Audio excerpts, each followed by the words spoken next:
Morning student, आज हम अध्ययन करेंगे सामाजिक विज्ञान के अंतर्गत लेसन नंबर 1 का, जिसका नाम है स्वर्णिम भारत प्रारंभ से लेकर के 1206 ईस्वी तक।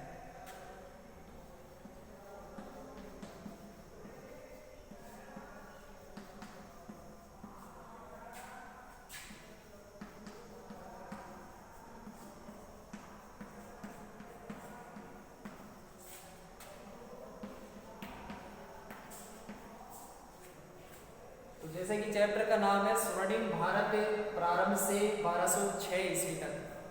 तो प्यारे बच्चों, स्वर्णिम से तात्पर्य यह वह समय था जब भारत ने सामाजिक, आर्थिक, राजनीतिक क्षेत्र में व्यापक रूप से उन्नति कर ली थी। भारत के उस समय दूसरे देशों से भी व्यापारिक, सांस्कृतिक संबंध थे।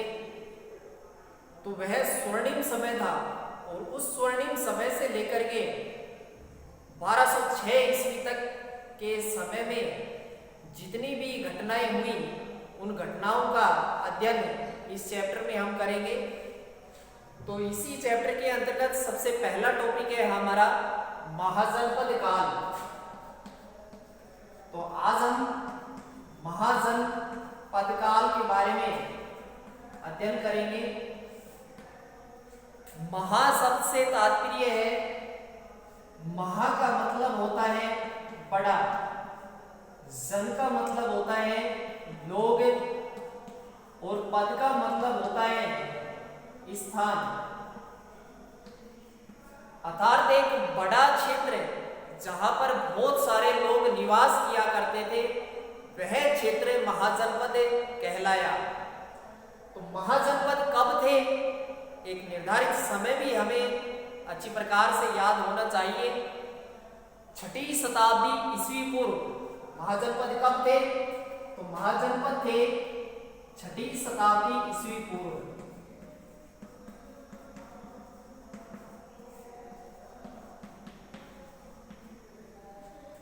तो 1 नंबर का प्रश्न भी इस पाठ के अंतर्गत पूछा जाता है, छोटा प्रश्न, कि महाजनपद से क्या तात्पर्य है। तो 6ठी शताब्दी ईस्वी पूर्व उत्तर भारत में जिन विस्तृत शक्तिशाली गणराज्यों की स्थापना हुई, उन्हें महाजनपद की संज्ञा दी गई। 16 प्रमुख महाजनपद थे। तो महाजनपदों की संख्या भी याद रखेंगे, महाजनपद कितने थे, 16 महाजनपद। 16 महाजनपद दो प्रमुख रूप से बटे हुए थे, यानी कि कुछ जो महाजनपद थे वहां पर राजाओं का राज था, तो वो राजतंत्रात्मक महाजनपद कहलाए, और कुछ महाजनपदों में लोगों का शासन था, तो वो गणराज्य महाजनपद कहलाए। तो महाजनपद ये दो प्रमुख भागों में बटे हुए थे, एक राजतंत्रात्मक और एक गणराज्य से संबंधित। 16 महाजनपदों का सबसे पहले वर्णन बौद्ध धर्म के ग्रंथ अंगुत्तर निकाय में मिलता है। तो इसको भी आप याद रखेंगे। 16 महाजनपदों का सबसे पहले वर्णन किस ग्रंथ में मिलता है, बौद्ध धर्म के ग्रंथ अंगुत्तर निकाय में।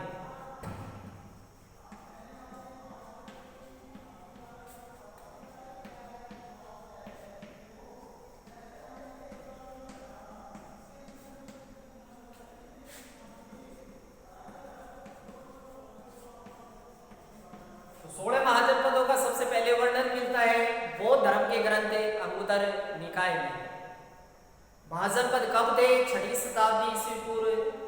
महाजनपद जैसे कि आपकी जो सामाजिक की बुक है उसमें लेसन नंबर 1 और पेज नंबर भी 1, और उसी के ऊपर 16 महाजनपदों के नाम तथा उनकी राजधानियां जो हैं वो लिखित रूप में वहां पर दे रखी है। उसको आप HW के रजिस्टर में भी नोट करेंगे। जिन बच्चों ने पहले की वीडियो में लॉकडाउन के समय में अपने रजिस्टर में जो नोट कर चुके हैं उन्हें दोबारा नोट नहीं करना। जो बच्चे अभी नए मेरे साथ जुड़े हैं उनको वो नोट करने हैं 16 महाजनपदों के नाम तथा उनकी राजधानी। और इसी प्रकार से आपको छोटे प्रश्न जो हैं वो याद भी करने हैं, क्योंकि इस चैप्टर से एक प्रश्न 1 नंबर का अति लघुत्तरात्मक तथा दूसरा प्रश्न 4 नंबर का लघुत्तरात्मक पूछा जाता है। तो महाजनपद की परिभाषा 1 नंबर के प्रश्नों के अंतर्गत पूछी जाती है, या हम महाजनपदों के बारे में और विस्तृत रूप से चर्चा करें कि महाजनपद तक हम कैसे पहुंचे। तो जो प्रारंभिक लोग थे वो लोग कबीले में निवास किया करते थे। कबीले से तात्पर्य है छोटा क्षेत्र जहां पर लगभग 50 से 100 लोग निवास किया करते थे। हर एक कबीले का एक सरदार भी होता था जो कबीले की सुरक्षा किया करता था। तो कबीले से तात्पर्य छोटा क्षेत्र जहां पर कम लोग निवास किया करते थे, वह क्षेत्र क्या कहलाया? कबीला। तो काफी वर्षों तक लोग जो थे वो कबीले में निवास करते रहे। उसके बाद एक कबीलों का जो बड़ा रूप था, कई कबीले जो थे वो मिलकर के उन्होंने रूप ले लिया जनपद का।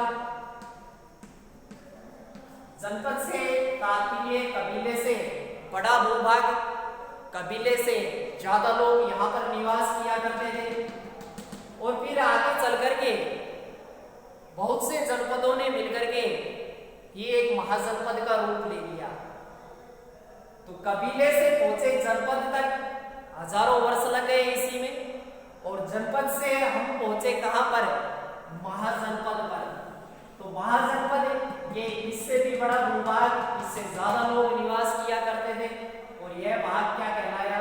महाजनपद।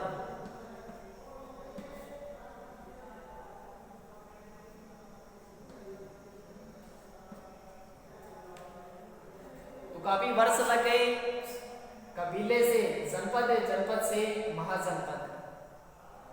तो आज इतना ही अध्ययन करेंगे। और HW के रजिस्टर में 16 महाजनपदों के नाम तथा उनकी राजधानियां आप नोट करेंगे। तो ये आपका एक रिवीजन चल रहा है, क्योंकि पहले शुरुआती 2 चैप्टर हम पहले भी आपको पढ़ा चुके हैं अच्छी प्रकार से। अब फिर दोबारा से रिवीजन करवा रहे हैं। तो नियमित रूप से आपको अध्ययन करना है अच्छी प्रकार से, और जिसके लिए भी आपको कहा जाए कि नोट करने के लिए, तो उसको नोट भी करें। तो आज केवल 16 महाजनपदों के नाम तथा उनकी राजधानियां आप नोट करेंगे HW के